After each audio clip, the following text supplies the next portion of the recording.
All right. Welcome back to AP World History Modern. Today we are on day 3 of Unit 5.1. And we're going to be focusing in on the Enlightenment and its application on women's rights and the women's rights movement. We're going to start with a little skill practice that was a homework assignment in a minute. And of course, we've got our basic learning objective. And of course, we're more focused on the second one down here, explain how the Enlightenment affected societies over time. And so this is, we're going to focus in on women's rights movement today, and then we'll do abolition in the next video. All right.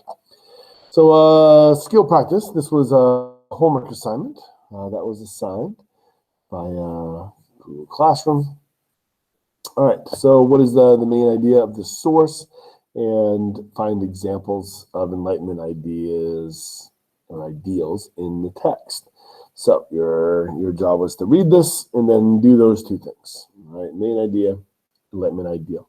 And there's three of these passages total, right? So there was a passage from the Declaration of Independence. There was a passage from the Declaration of Rights of Man and Citizens from the French Revolution. And there was the Jamaica letter, the Simon Bolivar passage as well. So let's go over one of these answers, and then the rest will just be graded.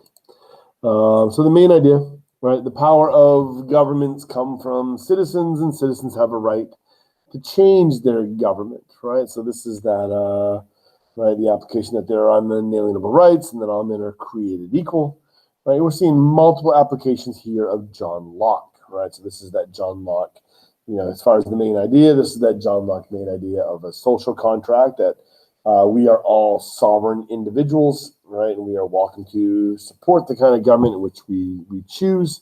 And what is the actual, role of government to preserve those unalienable rights, right, life, liberty, and property, right, and that's that. So this is a John Locke application being applied there.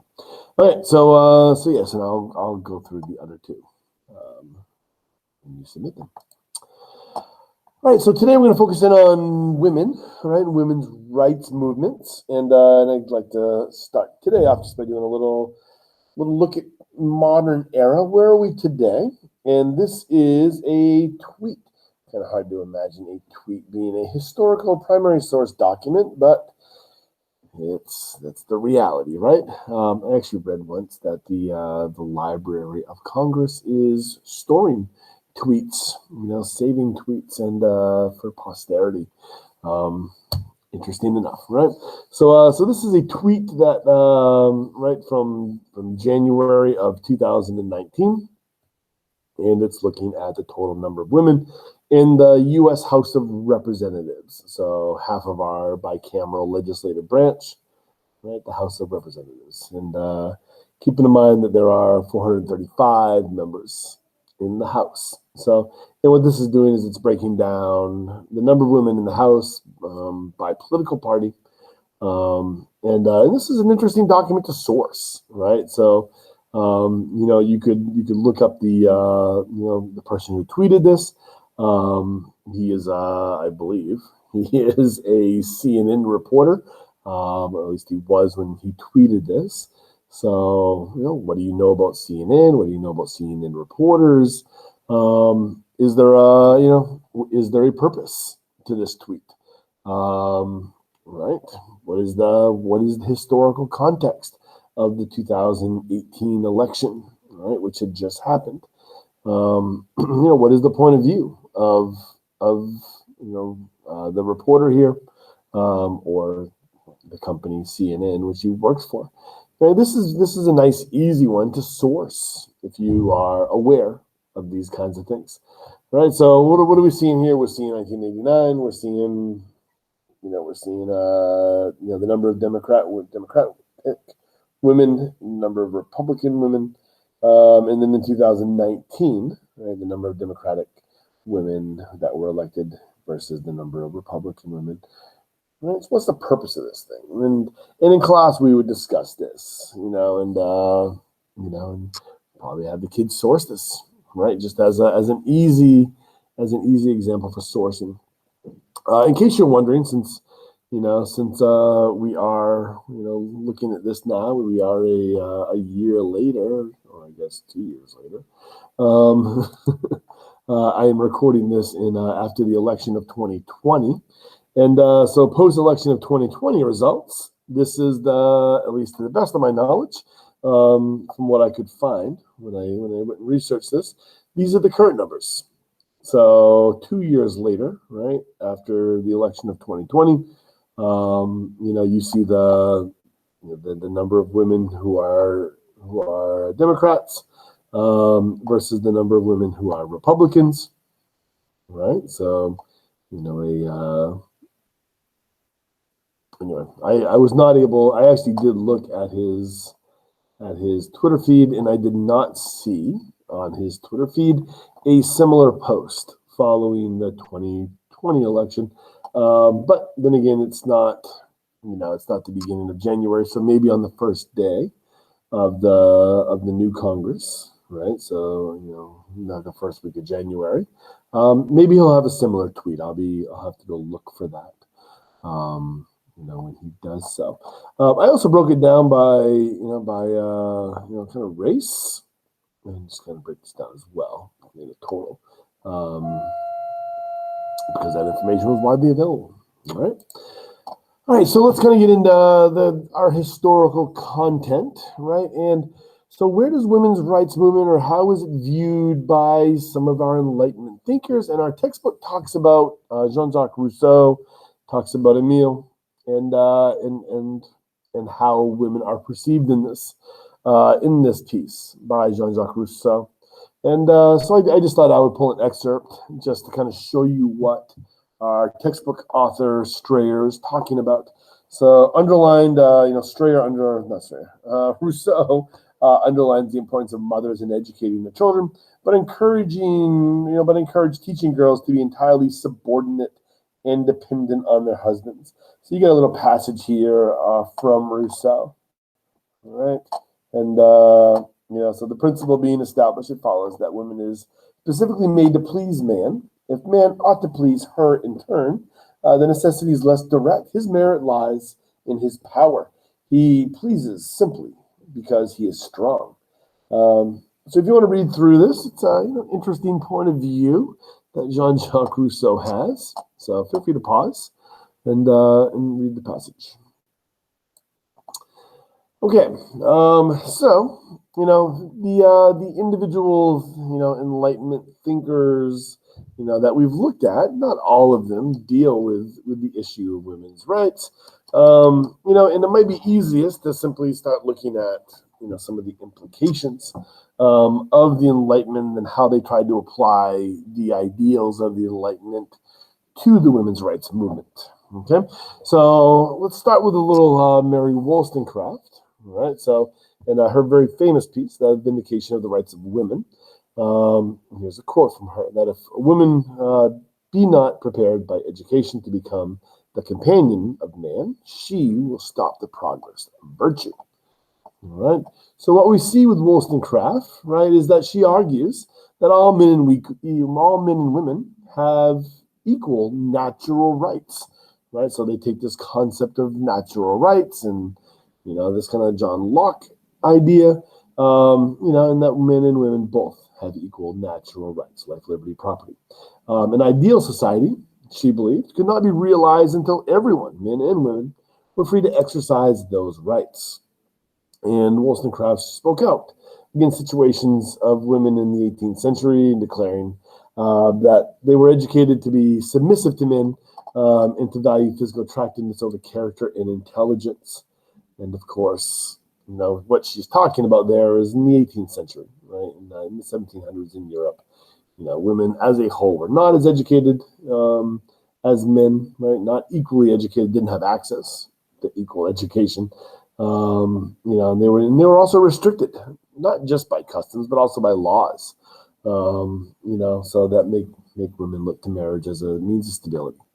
That they had to become dependent on men. So due to men's favored position in society, they're able to excel in public life, which is why most of the people that you read about in the scientific revolution are men, or at least that's one of the contributing factors. That said, Strayer does make an attempt to point out in your reading some examples of women that contributed to the scientific revolution. All right, so here's some excerpts, and you are welcome to pause and read if you want to see what Mary Wollstonecraft was saying. Right.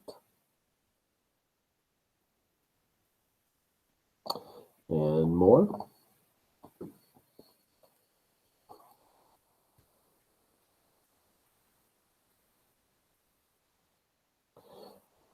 Right. And one more.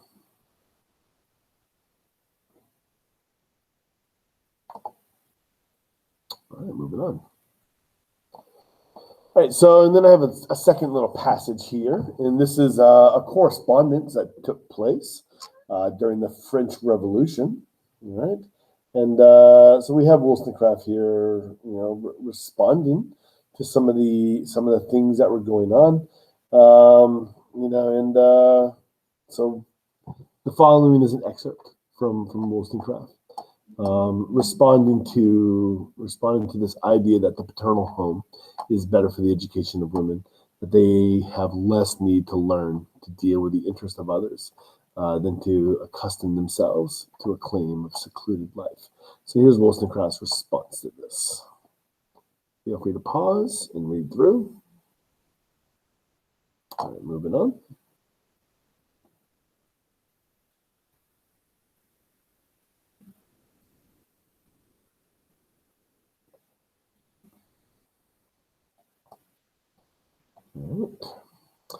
All right, so, and those fall in line with what we've already kind of gone over as far as what her main ideas are, right? So if you want to have a truly just society, then women have to be educated equally in order for society to reach its fullest potential. All right. All right, so what's the main idea of this source, and what are the Enlightenment ideals in this text? So very similar to what the homework was, but now we're applying this to a selection from Wollstonecraft. So why don't you go ahead and pause this and write down your answers.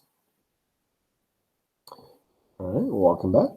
And so what are we seeing here? The main idea is that women should be educated in the same way as men, right? So not just women should be equal, right? So they deserve an equal access to education.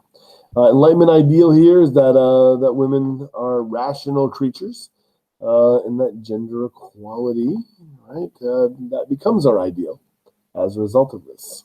All right, moving on. So now is Olympia de Gorges, and so she writes a very well-known passage as well, and a famous piece as well. So the Declaration of Rights of Man and Citizens, she applies the same exact thing to not just men, but she explicitly recreates a document, right, and applies all those same rights to women as well. So women are born, right, and remain free and equal. All citizens, including women, are equally admissible to all public offices.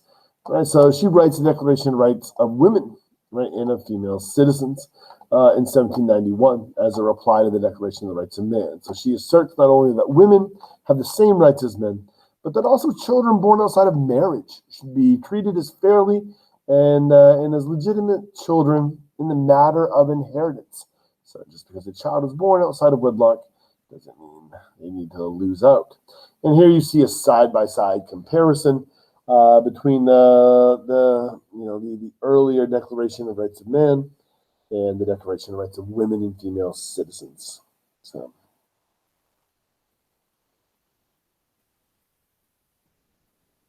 Okay. All right, so you see exactly what she's doing there.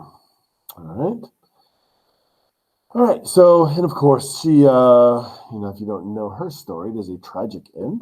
She gets wrapped up during the Jacobin phase, and eventually falls victim to the guillotine. All right, kind of moving this out, kind of playing this along a little bit, because During the French Revolution, you're not going to see the revolutionary ideals in France being applied to women.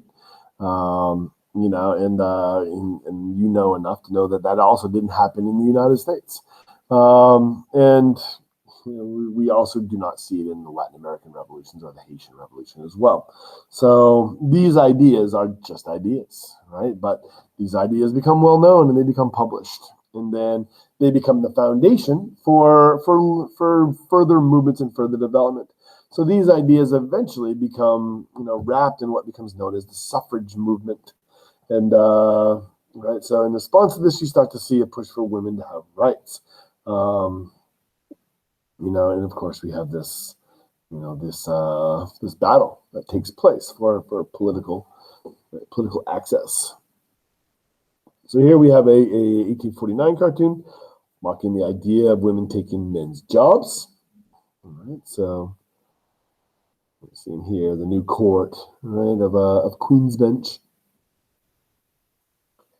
Right, so in the 19th century, voting rights eventually will get expanded, right, to all males in the United States.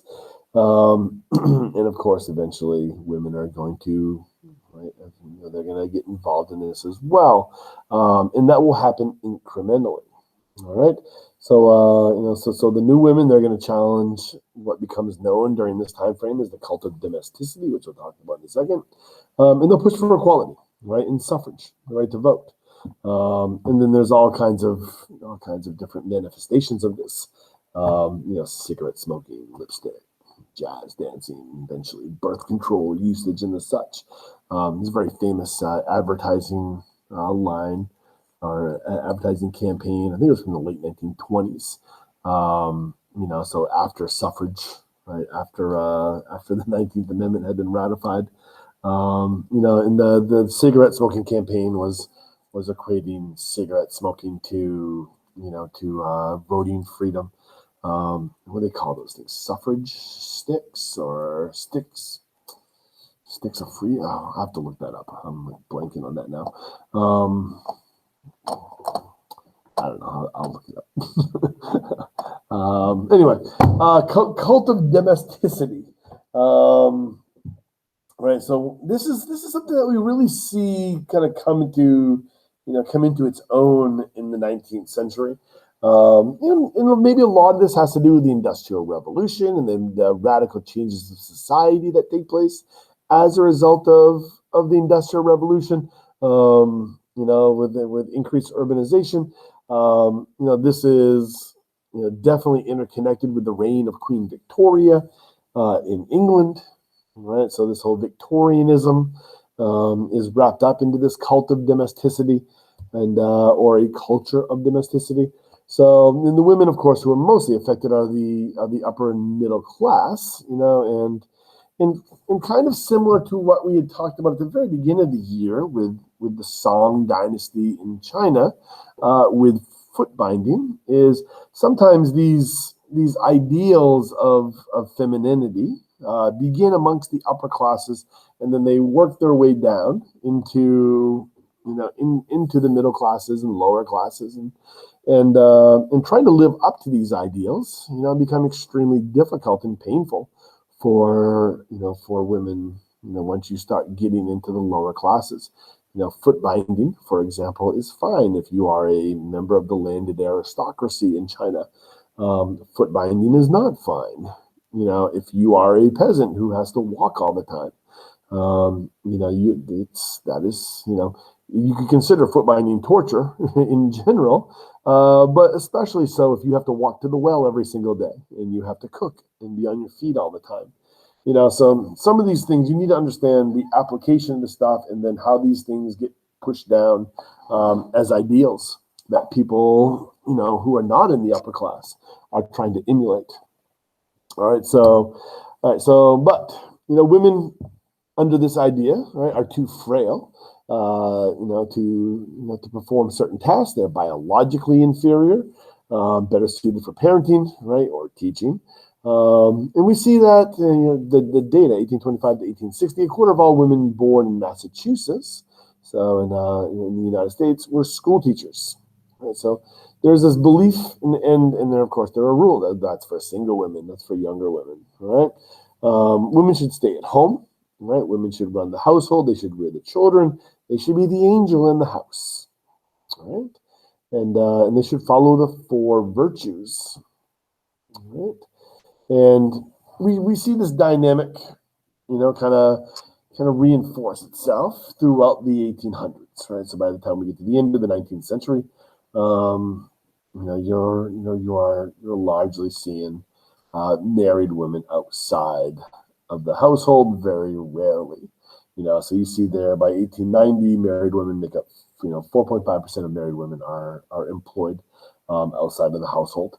And this is one of those, how different was this really, and because from 100 years previous, it's kind of hard to make that comparison because of the Industrial Revolution and just how dynamic the world had changed in that 100-year time period. But that all said, you're going to see a dynamic change in this, from the 1890s on, as technology will then create jobs for women. So you're going to see many women going to work in places, once the telephone gets developed, jobs like that simply never existed. You're going to see women going into those kinds of fields. All right. So anyway, cult of domesticity. All right, Seneca Falls. So in the midst of this whole cult of domesticity, which will work against Seneca Falls, right? Or what's going on at Seneca Falls. So in the midst of all this, as the cult of domesticity is on the rise, you have women who are pushing the other way, right? So this is a full rejection of the cult of domesticity. And, right, so women are the angels in the home, the moral authority, then shouldn't they have equal rights? And we see here an excerpt from their proclamation, and we'll come back to that in a second, right? And actually, maybe I don't have this here. So if you notice here, when in the course of human events, and you can pause and read through this. And if you don't recognize that verbiage, then maybe you'll recognize this verbiage. We hold these truths to be self-evident, that all men, and then here's the addition, very similar to what Olympia de Gorges had done, all men and women are created equal, endowed by the Creator with certain unalienable rights, that among these are life, liberty, and the pursuit of happiness. So you see what is happening here. And if Jefferson was flattering Locke in his declaration, then we're seeing here what is happening at Seneca Falls is simply flattering Jefferson. All right. So I have a little video link here, and it's pretty interesting. Let's just kind of stop for a second and watch this. So this is on the History Channel, and it's a pretty brief 4-minute video on Seneca Falls and what that was all about. So let's just stop for a second and read or watch this.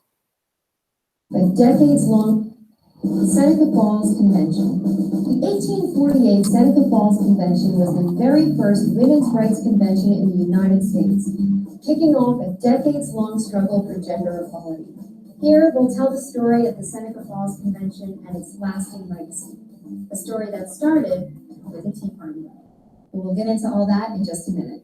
First, we have to understand the traditional 19th century gender roles. Men dominated the public sphere by working, voting, or participating in politics, while women stayed home to cook, clean, and raise children. There were restrictions in many states on women voting, owning property, and having control of their own income.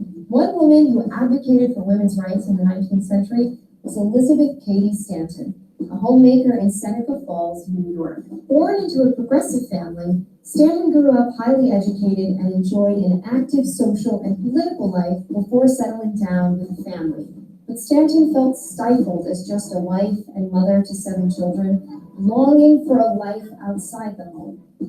She soon found it in a local group of Quaker women who embraced equality, community, and activism. They invited her to a small social gathering, a tea party, which included a Quaker activist named Lucretia Mott.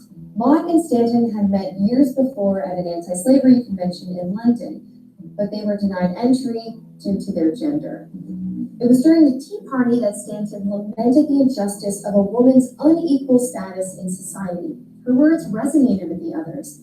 So the women decided to hold a gathering that would call attention to the social, civil, and religious rights of women, the first of its kind in the United States.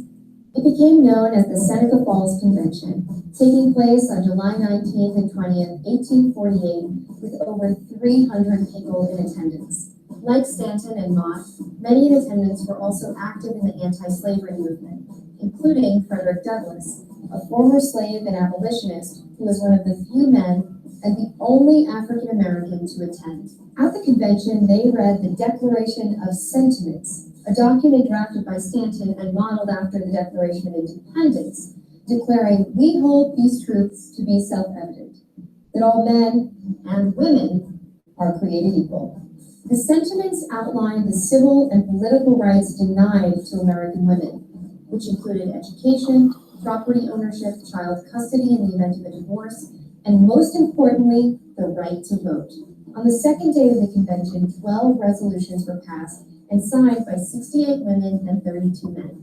The Seneca Falls Convention was the first time that American women demanded a change, and it caused quite a stir around the country. Many newspapers mocked them with unflattering political cartoons, while columns ridiculed the convention as dull and uninteresting or insane and ludicrous. One writer declared equal rights for women to be a monstrous injury to all mankind.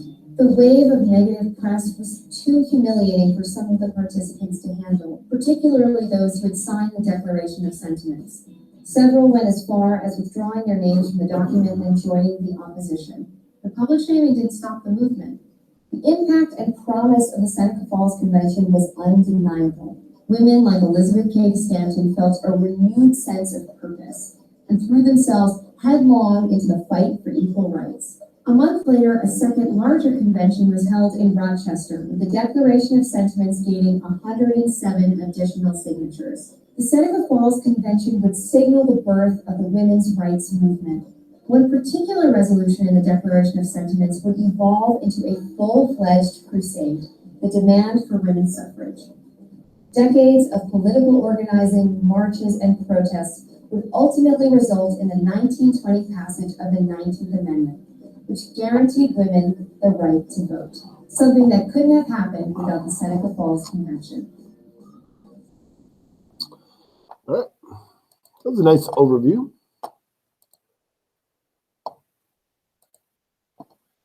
All right.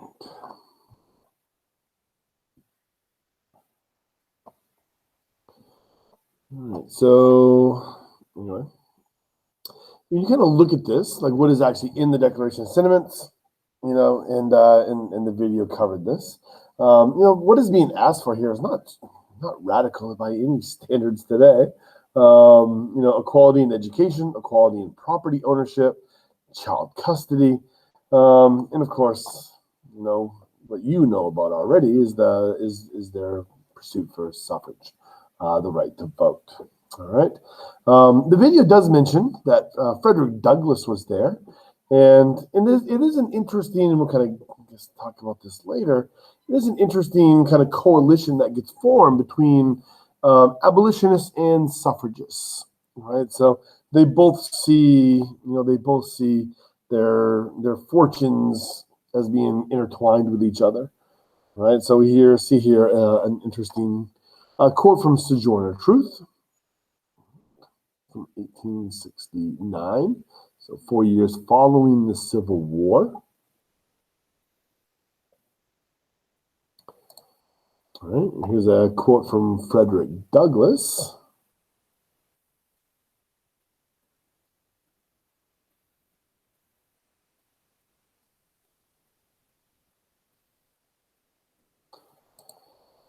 All right, so beliefs of anti-suffragists. All right, so who are these people who are against them? Right, women are high-strung, irrational, emotional, not as smart, educated. Women should stay at home, become masculine, get too tired walking to the polling booth. All right, so those who oppose extending the right to women, right, are called the anti-suffragists. Right, and of course many of these are women. right? And as was mentioned in that video, some of the original signers of the Declaration of Sentiments had become the anti-suffragists. They ended up fighting against them.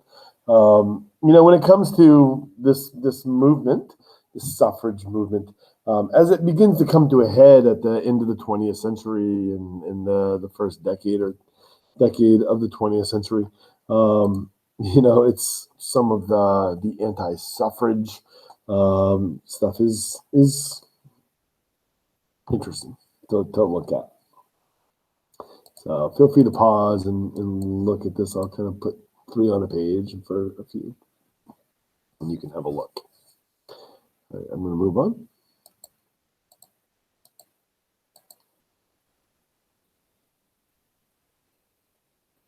I'm going to move on.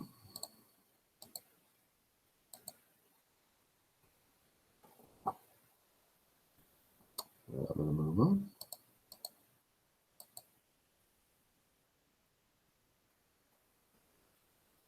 And moving on. All right, so we look at suffrage. All right, so you're seeing some of the opposition movement. Here's a timeline of kind of notable events in the United States. All right, and kind of as that movement towards women equality. Okay.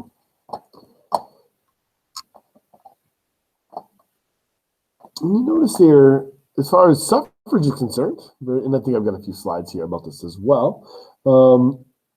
Women in the United States of America, yes, the 19th Amendment isn't ratified until 1919, it goes into effect in 1920.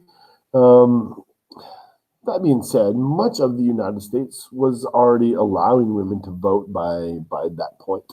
So if you kind of look at this, like 1869 is when women first are allowed the vote in the territory of Wyoming.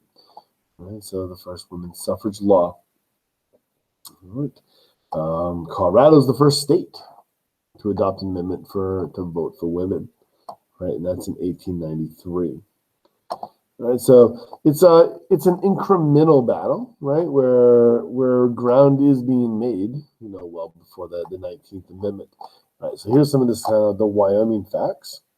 Right, so 1920s when the 19th Amendment granting women the right to vote is signed into law, but Wyoming, right, grants women the right to vote and hold office in 1869. Right, so 50 years, right before the 19th Amendment. And we have Swain, right, becomes the first woman to vote, right, Louisa Swain, in 1870. So she's the first woman to apply that law, right? And Hobart becomes the first woman appointed to a governmental position, right, a governmental job. So she holds office, right, Justice of the Peace. Right, we have Estelle Real, the first woman in the U.S. elected to state office. Right, so a state legislative position in 1894. Right, and then the United States, through the 19th Amendment, will allow all women in the United States to vote, which in Wyoming it was already being applied. And then we see the first woman governor of Wyoming in 1924. All right, and you might be too young to remember the state quarters, right? But so the Wyoming state quarter, right, the equality state. And this is a pretty good map breaking down suffrage and how it was incremental. So you see the western states, right? The western states, or the western territories as they become states, are much earlier to extend the right to vote to women. But you are also seeing, during the World War I years, the whole 1916, 1917, 1918, during that time, you are seeing kind of a big push for women to get the right to vote, and then we see when the 19th Amendment is ratified, you can see the states that have no suffrage at all. So when this becomes a constitutional amendment, these states on the kind of central and southeast of the United States they they are forced to allow women to vote in a hurry. All right, and of course there is some nuance with this kind of stuff like this here. Women were allowed to vote on school bond taxes. In Georgia, primary suffrage in Atlanta and in the city of Waycross. And Waycross is South Georgia. All right. All right. And of course, here's some images of suffragettes. And then we see here what the actual text of the 19th Amendment. Tennessee was the 36th state to ratify. Passed it only by one vote, but did it. So the right of citizens of the United States to vote shall not be denied or abridged by the United States or by any state on the account of sex. Congress shall have power to enforce this article by appropriate legislation. Right, and then kind of moving back to where we started this from, right? So the share of elected offices held by women in the United States. All right, so this is a data set that runs from the late 1970s. So now we are or I should say this data set falls just short of 100 years past the 19th Amendment. So what you see here, if you kind of break this down, just do some quick analyzation, is at the local level, state level, you're seeing more representation than you are at the national level. So about 1 out of every 4, legislative positions at the local level, and that's 1 out of every 5 at the federal level. You're seeing being held by women, and of course, women make up 50% of the population. All right, just to take a more broader view, and we'll get into this stuff later on in the spring, is the kind of application of this stuff globally. This is a breakdown of different countries around the world and when women were granted the right to vote. Notice New Zealand, right? And Australia, right? Australia when they are become independent. So New Zealand, right, at this time is still a British colony, and generally regarded as the first country to grant women the right to vote. Other countries that are early adopters: Australia, Finland, Norway, Denmark, Iceland, Canada, Russia, Armenia, and Estonia.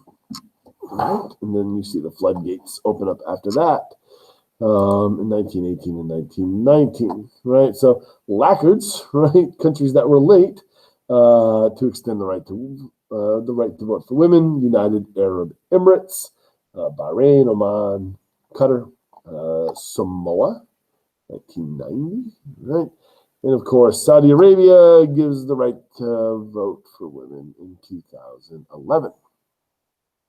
All right. As far as international opposition, I kind of showed you some American opposition earlier. Some international opposition, since we're talking about kind of the international spread of this. So this is some Swiss examples, right? Some stuff out of Switzerland.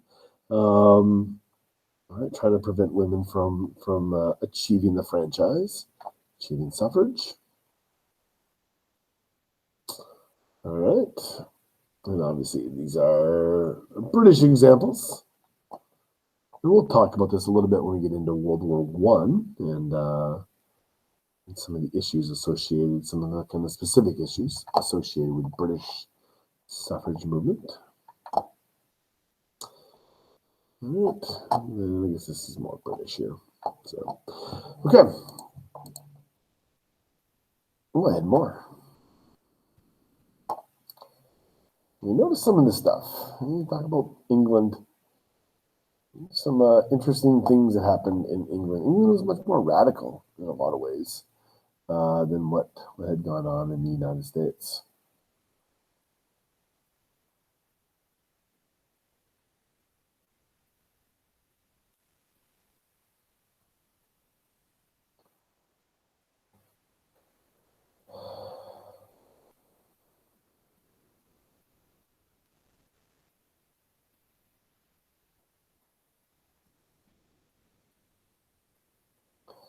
All right, and then this is breaking down the number of countries in which a woman has gained the right to vote. All right, so you're kind of seeing like when this happened. Right, so you kind of early, and then right? A big one in the first decade, or the teen years. So from 1910 to 1919. And then you see the real explosion of countries. And I guess this has more to do with the fact that a lot of countries were created in the aftermath of World War II. And of course, when decolonization takes place, you're seeing this explosion here. So that's a big part of it. It's just the number of countries, grow tremendously during this period.